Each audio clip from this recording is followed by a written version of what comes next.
નમસ્કાર વિદ્યાર્થી મિત્રો, ઓક્સફર્ડ સ્કૂલ ઓફ સાયન્સ અમરેલીમાં આપનું હાર્દિક સ્વાગત છે.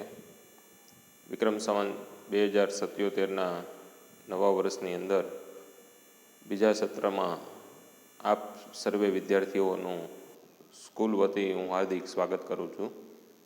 નવું વર્ષ આપના માટે શુભકારી, મંગળકારી અને આરોગ્યની દૃષ્ટિએ ખૂબ જ સુખપૂર્વક પસાર થાય એવી ઈશ્વરને પ્રાર્થના. આ વર્ષની અંદર એટલે કે નવા વર્ષમાં તમે બોર્ડની પરીક્ષા આપવા જઈ રહ્યા છો. કોરોનાના કપરા કાળની અંદર આટલો લાંબો સમય શિક્ષણથી, પ્રત્યક્ષ શિક્ષણથી અલિપ્ત રહેવા છતાં પણ તમે બોર્ડની પરીક્ષાની અંદર ખૂબ સારો દેખાવ કરો એવી આ નવા વર્ષે ઈશ્વરને અમે સંસ્થા પરિવારના દરેક સ્ટાફ વતી પ્રાર્થના કરીએ છીએ. તો હવે આપણે આ ઓનલાઈન વિડીયો લેક્ચરના માધ્યમમાં આગળ વધી રહ્યા છીએ. 23/11/2020ને સોમવારથી શાળાઓ શરૂ થવાની ગુજરાત સરકારે જાહેરાત કરેલી, પરંતુ કોરોના કાળની અંદર કેસની સંખ્યા વધવાથી ગુજરાત સરકારનો આ જે નિર્ણય છે એ એમણે પરત ખેંચેલો છે. એટલે હવે ફરી પાછી આપણી જે ઓનલાઈન શિક્ષણ પ્રણાલી છે એને આપણે આગળ વધારવાની છે. જ્યાં સુધી અટક્યા હતા એટલે કે છમાસિક પરીક્ષામાં જ્યાં સુધી આપણે કોર્સ ચલાવ્યો હતો ત્યાંથી ફરી પાછા આગળ હવે આ ઓનલાઈન વિડીયો લેક્ચરના માધ્યમથી આપણે આગળ વધવાનું છે. તો આજના આ પ્રથમ લેક્ચરની અંદર આપણે પહેલાં તો છમાસિક પરીક્ષાના પેપરની થોડીક વાતો કરવાની છે. પરીક્ષાનું પેપર તમે બધાએ ખૂબ સારી રીતે લખ્યું હશે, પ્રમાણિકતાથી લખ્યું હશે એવી અમને સંપૂર્ણ વિશ્વાસ સાથે આશા છે.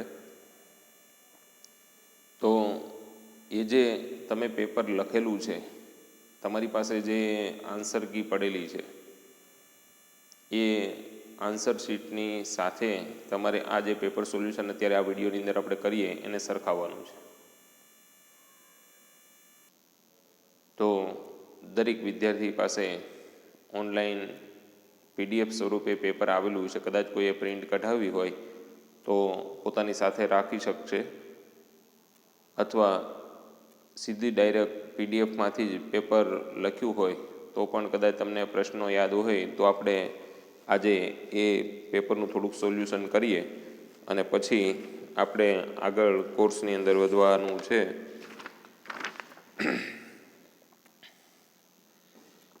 સૌપ્રથમ ત્રિમાસિક પરીક્ષા કરતાં છમાસિક પરીક્ષાની અંદર આ વખતે કોર્સ થોડોક વધારે હતો. ત્રિમાસિક પરીક્ષાની અંદર માત્ર આપણે કાવ્યો પૂછ્યા હતા. ત્યાર પછી બીજું ક્વાર્ટર જે છે એટલે કે જન્માષ્ટમીથી દિવાળી સુધીનું એ ક્વાર્ટર ઘણું લાંબુ હતું, અને એ ક્વાર્ટર દરમિયાન આપણે જે પાઠ વચ્ચે આપણે બાકી રાખ્યા હતા એ બધા જ પાઠ ચલાવ્યા હતા. છેલ્લે આપણે સૌજન્યશીલ પ્રભાશંકર પાઠ 12 જે છે એ ચલાવ્યો, અને ત્યાં સુધી આપણે છમાસિક પરીક્ષાની અંદર પૂછ્યા હતા પાઠ. એક 11મું કાવ્ય પણ એની અંદર આપણે ઉમેરેલું હતું. એટલે છમાસિક પરીક્ષાની અંદર ઘણા બધા કોર્સનું તમારે રિવિઝન કરવાનું હતું, અને એમાંથી આપણે પેપર સેટ કર્યું હતું. પરંતુ ઓનલાઈન વિડીયો લેક્ચરની અંદર અને અહીંથી અમે આપેલી PDFને તમે જો ધ્યાનપૂર્વક વાંચી હશે તો મને સંપૂર્ણ વિશ્વાસ છે કે તમને એ પેપર જે છે એ ખૂબ સરળ લાગ્યું છે. ગુજરાતીનું વ્યાકરણની જે વાત કરવા જઈ રહ્યા છીએ એમાં પણ વિશેષણ, પ્રત્યય, કૃદંત, સમાનાર્થી શબ્દો, શબ્દ સમૂહ માટે એક શબ્દ, એ બધું આપણે પૂછેલું હતું કે જે ત્રિમાસિક પરીક્ષાની અંદર પણ આપણે પૂછ્યા હતા એ મુદ્દાઓ. અને હજી પણ આ ક્વાર્ટરમાં આપણે વિશેષ વ્યાકરણના મુદ્દાઓનું ફરી પાછું રિવિઝન કરવાનું છે. તો આજે આપણે અત્યારે પહેલાં છમાસિક પરીક્ષાની અંદર તમને જે પ્રશ્નો પૂછ્યા હતા, એટલે કે જે પેપર હતું એની થોડીક વાત કરીએ તો પહેલો જ વિભાગ એની અંદર પ્રશ્ન હતો, નીચેના પ્રશ્નના હેતુલક્ષી જવાબ આપો. એની અંદર આપણને 4 પ્રશ્નો તમને પૂછ્યા હતા. બોર્ડની અંદર પણ આ જ રીતે 4 પ્રશ્નો તમને પૂછાય છે. પહેલો પ્રશ્ન હતો, ખીજડીયા ટેકરે કૃતિના સર્જક કોણ છે? તો ખીજડીયા ટેકરે કૃતિના સર્જક ચુનીલાલ મડિયા છે. એટલે તમારે પાઠના કાવ્યના કવિઓ અને લેખકો જે છે એના નામ તમને યાદ રાખવાની વાત કરી હતી. આ ઉપરાંત પાઠનો અને કાવ્યનો સાહિત્ય પ્રકાર જે છે એ પણ ખાસ યાદ રાખવાનો છે, કારણ કે એમાંથી જ મોટાભાગે આ બધા પ્રશ્નો છે એ પૂછાય છે. પછી બીજો પ્રશ્ન હતો, સત્યાગ્રહાશ્રમ કૃતિ શેમાંથી લેવામાં આવી છે? વિનોબા ભાવેની જે આ કૃતિ છે સત્યાગ્રહાશ્રમ, તો દરેક પાઠ પૂરો થાય પછી ઘણા પાઠની અંદર પાઠ પૂરો થયા પછી એક પુસ્તકનું નામ લખેલું છે. એ નામ તમારે ખાસ યાદ રાખવાનું. આવો પ્રશ્ન એની અંદરથી પૂછાય. અહિંસાની ખોજ એ પુસ્તકની અંદરથી સત્યાગ્રહાશ્રમ પાઠ છે એ લેવામાં આવેલો છે. એટલે બોર્ડની અંદર આવી રીતના પણ પ્રશ્નો પૂછાઈ શકે છે. પછી ઉમાશંકર જોશીને જ્ઞાનપીઠ એવોર્ડ કઈ કૃતિ માટે મળ્યો હતો? તમને પહેલાં મેં વાત કરી હતી, કેટલાક લેખકો અને કવિઓની જે વિશેષતાઓ છે એ ખાસ યાદ રાખવાની છે. બીજા ઘણા ખરા એવોર્ડ તો એને મળ્યા જ હોય, પણ વિશેષ એવોર્ડ જે મળ્યા હોય કે વિશેષ એની કોઈ કાબિલિયત હોય કવિઓ કે લેખકોની, એ ખાસ યાદ રાખવાની છે. ગુજરાતી સાહિત્યની અંદર જ્ઞાનપીઠ એવોર્ડ મેળવનારા આ જે કવિ છે ઉમાશંકર જોશી, જેને નિશીથ નામના કાવ્ય સંગ્રહની, નામ યાદ રાખજો, બોર્ડની અંદર પણ કદાચ થઈ શકે, નિશીથ નામના કાવ્ય સંગ્રહ માટે ઉમાશંકર જોશીને ભારતીય જ્ઞાનપીઠનો એવોર્ડ આપવામાં આવ્યો હતો. પછી ઉર્મિલા કાવ્યનો સાહિત્ય પ્રકાર જણાવો. 11મું જે કાવ્ય છે આપણું ઉમાશંકર જોશીનું ઉર્મિલા કાવ્ય, તો એનો સાહિત્ય પ્રકાર ખંડ કાવ્ય છે.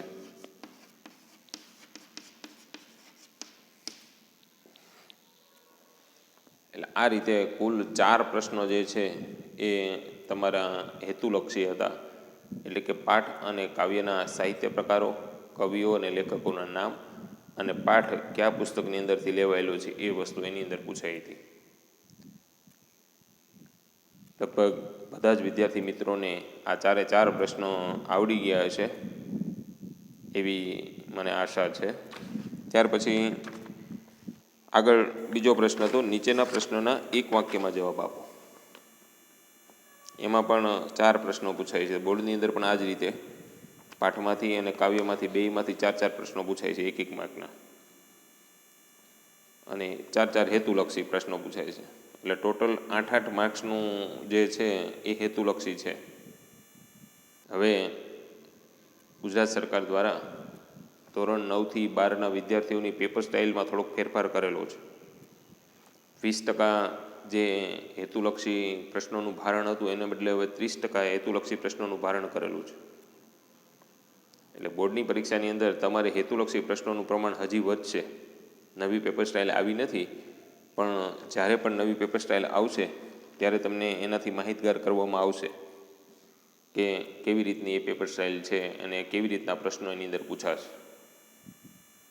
જૂની પેપર સ્ટાઇલની અંદર 8 માર્ક્સ કાવ્યમાંથી અને 8 માર્ક્સ પાઠમાંથી, ટોટલ 16 માર્ક્સના હેતુલક્ષી પ્રશ્નો, એટલે કે 1 માર્ક્સના પ્રશ્નો પૂછાતા.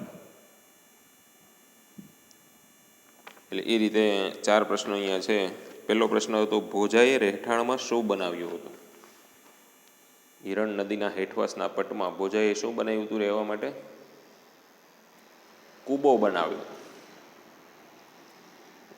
ભોજાએ રહેઠાણ માટે હિરણ નદીના હેઠવાસના પટમાં એક કૂબો બનાવ્યો હતો. આવો એનો જવાબ લખવાનો. પછી ગાંધીજીના પ્રત્યુત્તરની કઈ વાત વિનોબાને સ્પર્શી ગઈ? વિનોબા ભાવે જ્યારે ગાંધીજીને પત્ર લખ્યો ત્યારે ગાંધીજીએ શું પ્રત્યુત્તર આપ્યો કે જે વિનોબાને સ્પર્શી ગયો? એમાં ગાંધીજીએ લખ્યું હતું કે વાતો સમાધાનથી નહીં, પણ જીવનના સ્પર્શથી થશે. જીવનની અંદર જે પણ આપણે કંઈ વાતો કરવાની છે એ સમાધાનથી નહીં પણ જીવનના સ્પર્શથી થશે. એ વાત ગાંધીજીની છે, એ વિનોબાને સ્પર્શી ગઈ. પછી જગતમાં કયો દ્વંદ્વ અનુભવાય છે? ઉછીનું માગનાર પાઠનો પ્રશ્ન હતો.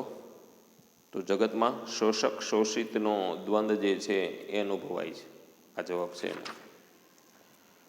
પછી વનની વિટંબણાઓ શાના કરતાં સારી હતી? યુધિષ્ઠિર યુદ્ધ વિષાદ પાઠનો પ્રશ્ન છે. ભીષણ હત્યાકાંડ પછીની સમૃદ્ધિ કરતાં વનની વિટંબણાઓ સારી છે એવું યુધિષ્ઠિર માને છે. એટલે એ જવાબ એમાં એ આવશે કે ભીષણ હત્યાકાંડ પછીની સમૃદ્ધિ કરતાં વનની વિટંબણાઓ સારી છે. આ જવાબ થશે. પછી 2-3 વાક્યમાં જવાબ છે. પતિની વાતનો ઉર્મિલાએ શો જવાબ આપ્યો અને પોતાનું શીશ જીવન વનમાં ગાળી યુધિષ્ઠિરને શું કરવું છે? 2-2 માર્ક્સના પ્રશ્નો છે. પતિની વાતનો ઉર્મિલાએ જે જવાબ આપ્યો એની વાત લખવાની કે તમે અનુજ ધર્મ નિભાવવા માટે વનમાં જઈ રહ્યા છો તો હું તમને રોકીશ નહીં. તમે તમારી ફરજ બજાવવા જઈ રહ્યા છો તો હું તમારી સાથે આવી અને તમારી મુશ્કેલીમાં વધારો કરવા પણ માંગતી નથી. તમારા વિયોગથી જે પણ કંઈ દુઃખ પીડા હું અનુભવીશ એને હું સહન કરી લઈશ, પરંતુ તમારા ઉપર હું બોજો બનીશ નહીં. આ વાત ઉર્મિલાએ લક્ષ્મણને કીધી. પોતાનું શેષ જીવન વનમાં ગાળી યુધિષ્ઠિરને શું કરવું છે? તો વનમાં ઉભેલા ઝાડોની સાથે દુઃખની વાતો કરવી છે. પર્વતોમાંથી વહેતી નદીઓના દર્દ સાથે પોતાના દર્દને સરખાવવું છે. વનની અંદર કોઈ શાંતિ સ્થાપવાની જડીબુટી મળી જાય તો એને શોધવી છે.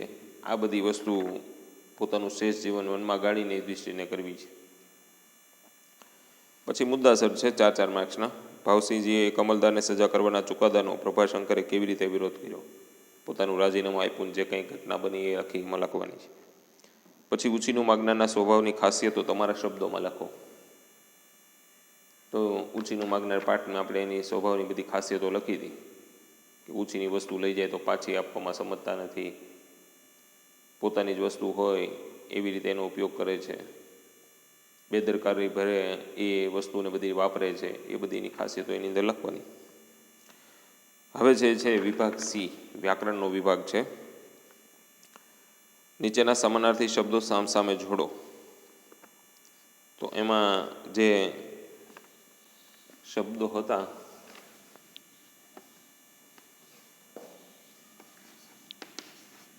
મંજૂરી, કથન, દાન, કર્તવ્ય.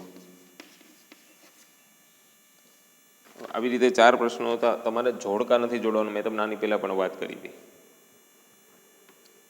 તમારે એની સામે આવી રીતે પહેલાં 4 આ જે શબ્દો હોય એ લખી નાખવાના છે. હવે એની સામે સીધો જ જવાબ લખવાનો છે. મંજૂરી છે તો એની સામે એનો બહાલી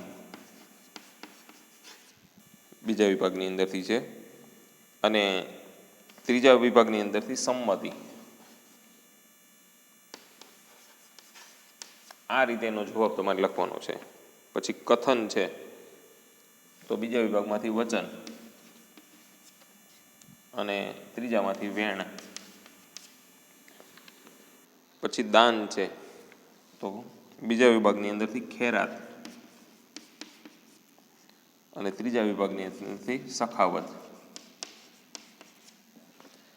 પછી કર્તવ્ય છે તો ફરજ બીજા વિભાગની અંદરથી, અને ત્રીજા વિભાગની અંદરથી ધર્મ. આ રીતે જવાબ કરી અને તમારે સીધા લખવાના છે. 13 નંબર છે, 14, 15 અને 16. બોર્ડની અંદર પણ આ સિસ્ટમ તમારે રાખવાની છે, લખવાની. તમને હજી આજે આખું 6 માસિક પેપર છે એનું સોલ્યુશન એટલે કે એની આન્સર કી છે એ હેન્ડ રિટન લખેલી PDF સ્વરૂપે મોકલવામાં આવશે. એટલે એ અને તમારી બંને આન્સર શીટને સરખાવજો એટલે તમને ખબર પડશે તમે ક્યાં ભૂલ કરેલી છે. અને પેપરની અંદર આ વસ્તુ ખાસ યાદ રાખવાની, પેપર સોલ્યુશન કરો ત્યારે તમે જે ભૂલ કરી છે એને પકડવાની છે. કારણ કે એકવાર કરેલી ભૂલ તમે જો પકડશો નહીં તો બોર્ડની અંદર ફરીવાર પાછી એની એ ભૂલ થવાનો 100% સંભવ છે. એટલે જ્યારે પણ તમે આન્સર કી જોતા હો અને તમારી આન્સર શીટને એની સાથે સરખાવતા હો ત્યારે એ વસ્તુ ખાસ જોવાની છે કે મેં ક્યાં ભૂલ કરી છે, મેં ભૂલ કરી તો એનો જવાબ શું આવે છે. આ જોડકામાં તમારું ક્યું ખોટું છે એ તમારે એક ચેક કરવાનું. ખોટું ન હોય તો કોઈ સવાલ જ નથી, પણ કદાચ કોઈ ખોટો તમે સામો સમાનાર્થી શબ્દ જોડી દીધો હોય તો ફરીવાર પાછો એનો શબ્દ પૂછાય તો એમાં ભૂલ થવી ન જોઈએ. એટલે આ વસ્તુ એક ખાસ ધ્યાનમાં રાખવાની. પછી નીચેના શબ્દ સમૂહ માટે એક શબ્દ આપો. આત્માનું જ્ઞાન હોય તે આત્મજ્ઞાની.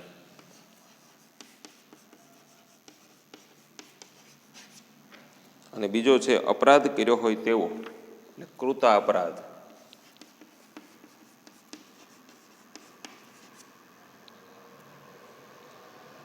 આત્માનું જ્ઞાન હોય તેવો આત્મજ્ઞાની અને અપરાધ કર્યો હોય તેવો એટલે કૃતા અપરાધ. આ બે શબ્દ સમૂહ માટે એક શબ્દ છે.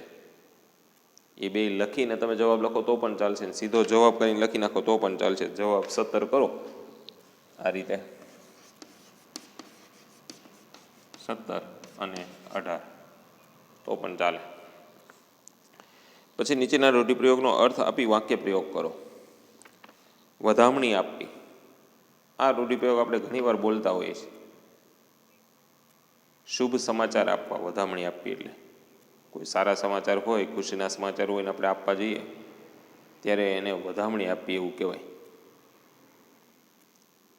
પછી એનો તમારે રૂઢિપ્રયોગનો વાક્ય પ્રયોગ કરવાનો છે. પછી રાવ ખાવી તો ફરિયાદ કરવી. રાવ ખાવી એટલે ફરિયાદ કરવી, એટલે એનો પણ તમારે વાક્ય પ્રયોગ કરવાનો છે.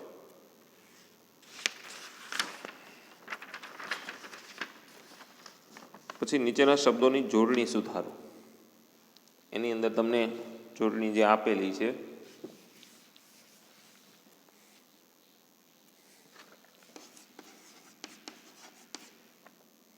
શિયાળિયા, આ જોડણી આપેલી છે, તમારે એને સુધારવાની છે. આ એની સુધારેલી જવાબ થશે.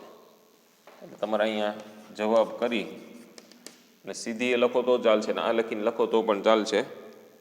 21 નંબરનો પ્રશ્ન છે. 21 પછી 22 નિર્લજ, આવી જોડણી છે. આ એની સુધારેલી થશે નિર્લજ.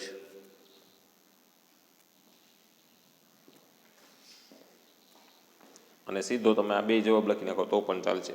જોડણી સુધારો એવું ઉપર લખવું હોય તો લખી નાખવાનું જરીક. એ તમને આન્સર કીની અંદર હું કેવી રીતે પેપર લખવું એ બતાવતો જઈશ અને એ રીતે તમારે સીધા જવાબ લખતા જવાના. પછી નીચેના સાદા વાક્યોને સંયુક્ત સંકુલ વાક્યમાં ફેરવીને લખો.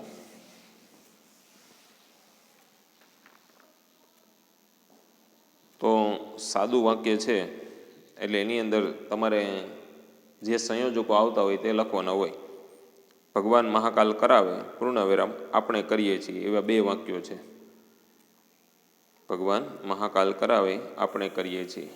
સીધી રીતે તમે વાંચો તોય તમને ખબર પડી જાય કે જેમ તેમ શબ્દ એમાં આવશે, સંયોજક આવશે. જેમ ભગવાન મહાકાલ કરાવે તેમ આપણે કરીએ છીએ, આ એનો જવાબ થશે. પછી તેઓ તો હંમેશા કયા કરતા, પૂર્ણ વિરામ છે ત્યાં, હું હજી પૂર્ણ સત્યથી ખૂબ દૂર છું. તેઓ તો હંમેશા કયા કરતા કે હું હજી પૂર્ણ સત્યથી ખૂબ દૂર છું. પૂર્ણ વિરામ કાઢી અને ત્યાં કે સંયોજક મૂકવાનો છે. કેવી રીતે જવાબ લખવાનો તમે જોઈ લો. પહેલું આપણે વાક્ય લખીએ 23મું.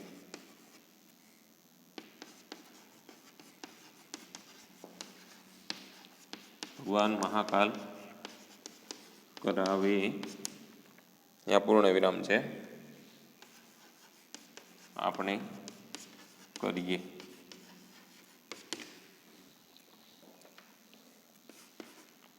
તો જવાબ કરી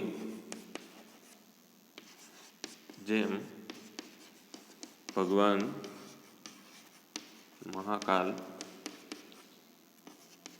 કરાવે તેમ આપણે કરીએ. અહીંયા પૂર્ણવિરામ મૂકવાનું છે. આ વચ્ચે જે પૂર્ણવિરામ છે એ અહીંથી કાઢી નાખવાનું છે ને એની જગ્યાએ તેમ સંયોજક મૂકી દેવાનું. એ ખાસ યાદ રાખજો. બધા ભૂલ બહુ મોટા ભાગે કરે છે. પૂર્ણવિરામ હોય એમને ત્યાં મૂકતા જાય છે. બે સાદા અલગ વાક્યો છે, એમાંથી એક તમારે વાક્ય સંકુલ વાક્ય બનાવવાનું છે, સંયુક્ત વાક્ય બનાવવાનું છે. એટલે આ રીતે જવાબ થશે. એ જ રીતે એવું બીજું વાક્ય છે, તેઓ તો હંમેશા કયા કરતા કે હું હજી પૂર્ણ સત્યથી ખૂબ દૂર છું. પછી નીચેના સંયુક્ત સંકુલ વાક્યોને સાદા વાક્યમાં ફેરવીને લખો. એનાથી ઉલટું છે. રાતે સીમની અવરજવર બંધ થઈ ગઈ અને સોપો પડી ગયો. તો પહેલાં એની અંદરથી તમારે સંયોજક શોધવાનો છે. રાતે સીમની અવરજવર બંધ થઈ ગઈ અને સોપો પડી ગયો. તો એમાં સંયોજક કયો છે? અને. તો સંયોજક પહેલાંનું વાક્ય વાંચવાનું. રાતે સીમની અવરજવર બંધ થઈ ગઈ. સીધું સાદું સંયુક્ત વાક્ય છે, એમાં કોઈ વસ્તુ ઉમેરવી પડતી નથી. તો એ જે વાક્ય છે એનો જવાબ કરી 25 નંબરનું વાક્ય છે. જવાબ 25. રાતે સીમની અવર જવર બંધ થઈ ગઈ પૂર્ણ વિરામ. અને સોપો પડી ગયો બીજું વાક્ય છે. તો અને અહીંયાથી કાઢી નાખવાનું છે. આ 1 નંબરનું વાક્ય અને આ 2 નંબરનું સોપો પડી ગયો. આ પણ બીજું વાક્ય પૂર્ણ વિરામ. આ એનો જવાબ થશે. 2 સાદા વાક્યો થઈ ગયા અને સંયોજક કાઢી નાખ્યો એટલે. પછી 26મું વાક્ય છે, અમારા 5માંથી 2 જણને આ અવલૌકિક શોભાભર્યું દ્રશ્ય જોવાનું રહી ગયું, તેથી અમે ત્રણેય ઘણો જીવ બાળ્યો. તો એની અંદર સંયોજક કયો છે? તેથી. તો પહેલું વાક્ય થશે અમારા 5માંથી 2 જણને આ અવલૌકિક શોભાભર્યું દ્રશ્ય જોવાનું રહી ગયું. આ પહેલું વાક્ય. પછી નીચે 2 નંબરનું અમે ત્રણેય ઘણો જીવ બાળ્યો. તેથી ત્યાં સંયોજક નીકળી અને ત્યાં બીજું વાક્ય આવી રીતે બની જશે. એટલે આ થઈ ગયા 2 સાદા વાક્યો. પછી કૌંસમાં આપેલ સૂચના પ્રમાણે લખો. એમાં 27મું પહેલું વાક્ય હતું, પણ ભારતમાં થોડા વર્ષોમાં સ્વતંત્રતા મળવાની જ છે. વાક્યમાંથી પ્રત્યય સુધારો. હવે વાક્ય તમે જુઓ, પહેલાં તમે વાંચશો તો તમને ખ્યાલ આવી જાય ક્યાં પ્રત્યયની ભૂલ છે.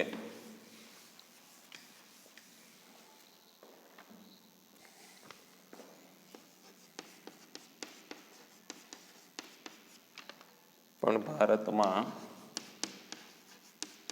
થોડા વર્ષોમાં સ્વતંત્રતા મળવાની જ છે.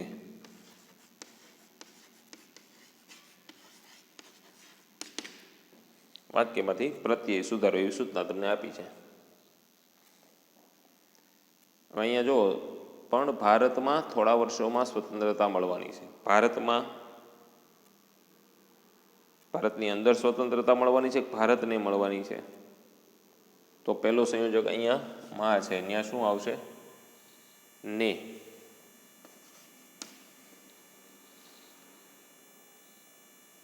તો હવે જવાબ શું થશે?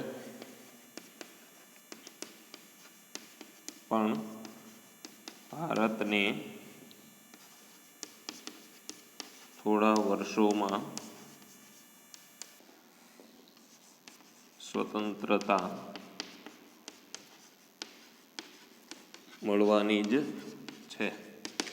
આ વાક્ય જવાબ થશો. અહીંયા માની જગ્યાએ ને પ્રત્યે લખવાનું છે.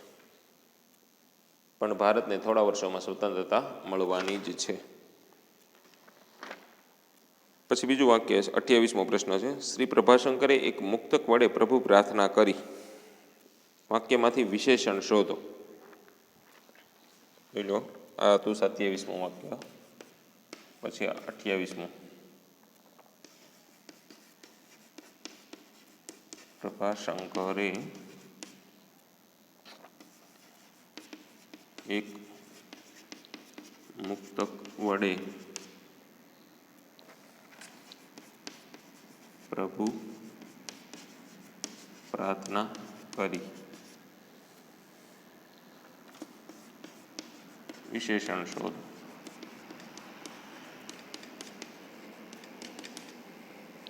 વાક્યમાંથી વિશેષણ શોધવાનું છે. તો હવે આની અંદર ઘણા વિચારો ચડી જાય કે આમાં વિશેષણ હાલું કયું છે. પહેલાં વિશેષણ એટલે તમને ખબર છે,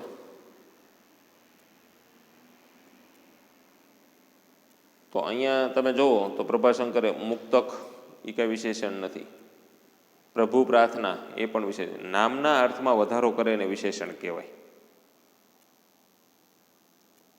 તો અહીંયા એક એ વિશેષણ છે. મુક્તક ખરું, પણ કેટલું? મુક્તકના અર્થમાં વધારો કર્યો. પ્રભાશંકરે એક મુક્તક વડે પ્રભુ પ્રાર્થના કરી.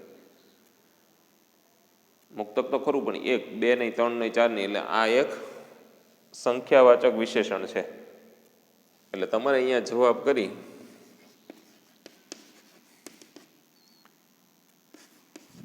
વિશેષણ એક આ રીતે લખી નાખવાનું. વાક્ય લખવું હોય તો ભલે, ન લખો તો સીધો જવાબ નંબર 28 સીધું અહીં કરી દેવાનું. પછી લખવાનું જવાબ 28 વિશેષણ એક, આ રીતે લખવાનું થાય. પછી 29મો પ્રશ્ન છે.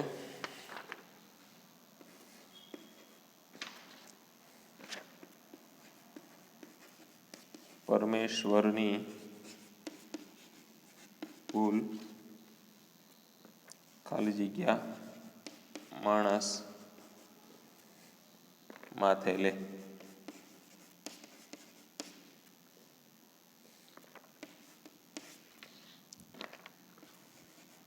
ખાલી જગ્યામાં યોગ્ય કૃદંત મૂકો. ખાલી જગ્યામાં યોગ્ય કૃદંત મૂકો. હવે અહીંયા પાઠની અંદર જે કૃદંત આવતા હોય એ ખાસ યાદ રાખવાના. પાઠ તમે ધ્યાન રાખ્યું છે, ચાલતો છે, તો તમને આ તરત જ યાદ આવી જાય. પરમેશ્વરની ભૂલ ખાલી જગ્યા માણસ માથે લે. તો સુધારવાનું એ કૃદંત છે અહીંયા. પરમેશ્વરની ભૂલ સુધારવાનું માણસ માથે લે, પ્રશ્નાચિહ્ન છે. સુધારવાનું એ કૃદંત છે. એટલે અહીંયા જવાબ કરી 29 અને આ રીતે ખાલી જગ્યા પૂરી દેવાની. આ કાઉન્સ પાછો લખવાનો નથી. પછી ઉછીનું માંગનાર ઉછીનું આપતા નથી. વાક્યમાંથી કૃદંત શોધો. ઉછીનું માંગનાર 30મો પ્રશ્ન છે.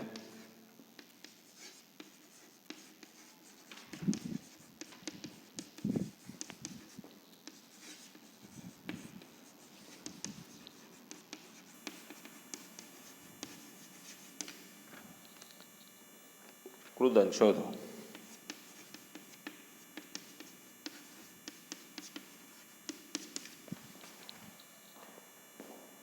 ઉછીનું માંગનાર ઉછીનું આપતા નથી.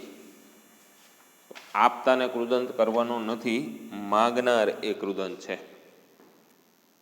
ઉછીનું માંગનાર ઉછીનું આપતા નથી. એટલે તમારે જવાબ 30 કૃદંત માંગનાર આ રીતે લખવાનું. નીચે આ 30મું વાક્ય લખો તો ભલે, ન લખવાની તો કંઈ જરૂર નથી. સીધું જવાબ 30 કૃદંત માંગનાર. બોર્ડમાં પણ આ જ રીતે. પછી 31મું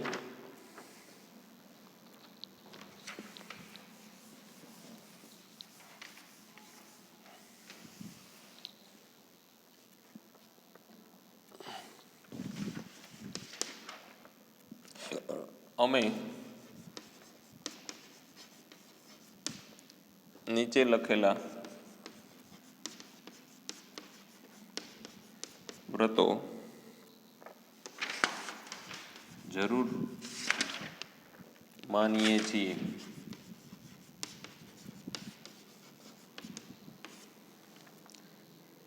કૃદંત શોધી પ્રકાર લખો, આવી તમને સૂચના આપી છે. કૃદંત શોધી પ્રકાર લખો.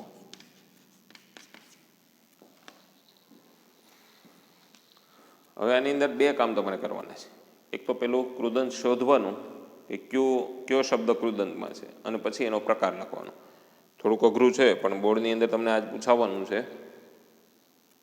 અડધા માર્ક્સનું બોર્ડની અંદર છે.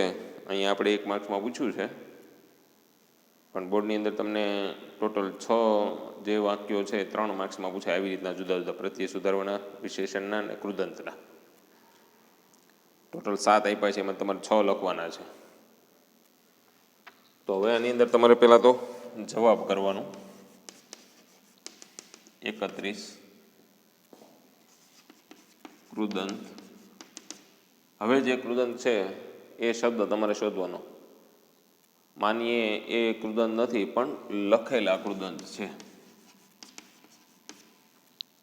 શબ્દ તમે શોધી લીધો, પણ એનો પ્રકાર લખવો ખાસ જરૂરી છે. પ્રકાર નહીં લખો તો માર્ક્સ નહીં મળે, કારણ કે આની અંદર અડધો માર્ક્સ છે. કૃદંત શોધવાનો અને એનો પ્રકાર લખવાનો, બેયના અડધોમાં. એટલે અડધાનો અડધો કંઈ મળે નહીં. આ ગદા 1 માર્ક્સનું હોય ને તમે ખાલી એટલું લખ્યું હોય તો તમને અડધો માર્ક્સ મળે. એટલે બે વસ્તુ ખાસ, નહીંતર ખાલી તમે લખેલા લખી અને અહીંયા એનો પ્રકાર જો ખોટો લખ્યો હશે તો માર્ક્સ મળશે નહીં, ખોટું પડશે. અથવા પ્રકાર સાચો હશે અને કૃદંત તમે અહીંયા માનીએ લખ્યું હોય તો પણ તમને માર્ક્સ મળશે નહીં. બે વસ્તુ ખાસ યાદ રાખજો. લખેલા છે એટલે ભૂત કૃદંત થશે. આટલું લખવાનું. જવાબ 31 કૃદંત, લખેલા ભૂત કૃદંત.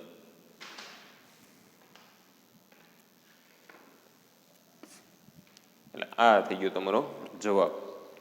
એટલે આ રીતે વિભાગ સી જે છે એ આપણે આટલું એની અંદર તમને વ્યાકરણ પૂછ્યું હતું. ત્યાર પછી વિભાગ ડીની અંદર અરજી અને નિબંધ હતો. અરજી આપણે 2 પ્રકારની કરાવી દીધી છે, એપ્લિકેશન સ્વરૂપની અને ફરિયાદની. અહીંયા તમને ફરિયાદ કરતી અરજી પૂછેલી છે. તમારા વિસ્તારમાં ચોરી તથા લૂંટપાટનું પ્રમાણ ખૂબ જ વધી ગયું છે, તો તમારા વિસ્તારની સલામતી માટે તાત્કાલિક કડક સુરક્ષા વ્યવસ્થા માટે પોલીસ કમિશનરશ્રીને અરજી કરો. ચોરી લૂંટફાટનું પ્રમાણ ઓછું થાય એ માટે કડક વ્યવસ્થા કરવાની વાત પોલીસ કમિશનરને સંબોધીને કરવાની હતી. પછી નીચેના મુદ્દા આધારિત નિબંધ હતો. વર્ષાની એક સાંજ અને ભ્રષ્ટાચાર ભગાવો, ભારત બચાવો. મુદ્દા આધારિત એ નિબંધ લેખન પણ તમે ખૂબ સરસ રીતે કર્યું છે. તો આ રીતે કુલ 50 માર્ક્સનું 6 માસિક પરીક્ષાનું પેપર જે છે એ તમારું હતું. આ રીતે ખૂબ સારી રીતે, ખૂબ મહેનત કરી અને પૂરી પ્રમાણિકતાથી તમે ક્યાંય પણ એક પણ પ્રશ્નનો જવાબ જોયા વગર પેપર લખ્યું હશે એવી અમને સંપૂર્ણ શ્રદ્ધા અને વિશ્વાસ છે. આ રીતે તમારું આ 6 માસિક પરીક્ષાનું પેપર સોલ્યુશન છે એની PDF સ્વરૂપે તમને આન્સર કી પણ મોકલવામાં આવશે. તો એનો પણ તમે નિરાતે વિગતવાર અભ્યાસ કરજો. આમાંથી કોઈ પ્રશ્નો ફરીવાર પાછા બોર્ડમાં પૂછાય તો એમાં ક્યાંય પણ ભૂલ ન થાય એની ખાસ તકેદારી તમારે રાખવાની છે. હવે આપણે આવતા વિડીયોની અંદર પાઠની અંદર આગળ વધવાનું છે. આપણે છેલ્લે 12મો પાઠ સૌજન્યશીલ પ્રભાશંકર જે હતો મુકુંદરાય પરાશરીનો ચરિત્ર નિબંધ એ જોયો હતો. હવે 13મો પાઠ છે મહાત્માના માણસ, ધીરુબેન પટેલની જે નવલિકા છે એ જોવાની છે, કે જેની અંદર સ્વાતંત્ર્ય સેનાનીઓની વાત જે છે ખૂબ સારી રીતે ધીરુબેન પટેલે રજૂ કરેલી છે. મણિભાઈ નામના એક સ્વાતંત્ર્ય સેનાની જેલમાં જાય છે અને જેલમાંથી છૂટ્યા પછી એને કેવા અનુભવો થાય છે એની આખી વાત, ગાંધીજી સાથે ભેળ્યા પછી કેવા એને અનુભવો થાય એની આખી વાત એ પાઠની અંદર ખૂબ સરસ રીતે રજૂ કરી છે. તો આગળના વિડીયોની અંદર આપણે પાઠ 13 જે છે એ જોઈશું. આભાર.